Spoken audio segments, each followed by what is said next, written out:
వాళ్ళు రమ్మ.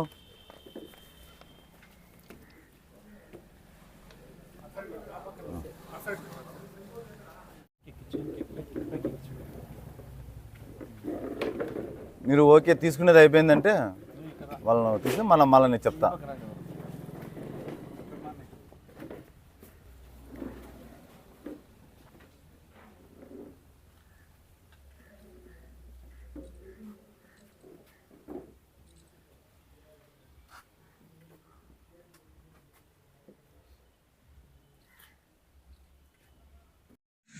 ముప్పై 31/12/2025 సంవత్సరం రాగినేపల్లె గ్రామం నుంచి హరి భార్య మిస్ అయిపోతుంది.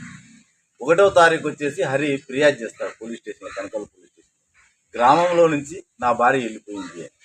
ఆ ఫిర్యాదు మేరకు కనకల్ పోలీస్ స్టేషన్లో ఉమెన్ మిస్సింగ్ కేసు నమోదవుతుంది. దర్యాప్తులో భాగంగా రాబడిన సమాచారం మేరకు 4వ తారీఖు ఈ హెడ్ కానిస్టేబుల్ రామాంజనేయులు మరియు హోంగార్డు వాళ్ళంతా పలానా దగ్గర ఉండారు, ఊరూరులో పలానా అపార్ట్మెంట్లో ఉండాలని సమాచారం మేరకు పోతారు. అయితే పోయేటప్పుడు వాళ్ళని గుర్తుపట్టేదానికి ఈ కేసులో ఉమెన్ మిస్సింగ్ కేసులో ఎవరైతే ఫిర్యాదుదారు ఉన్నారో ఆ ఫిర్యాదుదారుని కూడా హరిని కూడా పిలుచుకొని పోతారు. అక్కడ పోతే ఆమె ట్రేస్ అవుతుంది. ఆమెతో 5వ తారీఖు తెల్లవారుదాము 3:30 గంటలకు.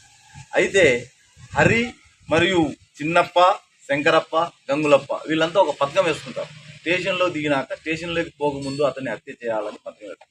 పథకంలో భాగంగా చిన్నప్ప 2 వేటగొడవలను సెక్యూర్ చేసుకుని వస్తాడు.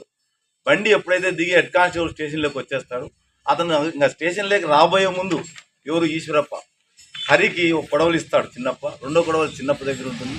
ఇద్దరు కూడా అతని మీద దుంకి వీళ్ళను కూడా బెదిరించి అక్కడ ఉండే హెడ్ కానిస్టేబుల్ కూడా హోంగార్డు కూడా రావద్దని చెప్పేసి వారి మీద దాడి చేసి హత్య చేయడం జరిగింది. ఈ దినం రాబడిన సమాచారం మేరకు తెల్లవారుజామున 5:20 గంటలకు ఈ నలుగురిని కూడా హరి, చిన్నప్ప, శంకరప్ప, గంగులప్ప ఎవరైతే హత్యలో పాల్గొన్నారో ఆ నలుగురిని కూడా రాగినేపల్లె క్రాస్ వద్ద అరెస్ట్ చేయడం జరిగింది. నేరానికి ఉపయోగించిన వేటకొడవన్లు మరియు నేరానికి ఉపయోగించిన స్కార్పియో వాహనము, నేరస్తుల దగ్గర నుంచి 4 సెల్ ఫోన్లు కూడా సీజ్ చేయడం జరిగింది. వీళ్ళను కోర్టులో ప్రొడ్యూస్ చేస్తారు.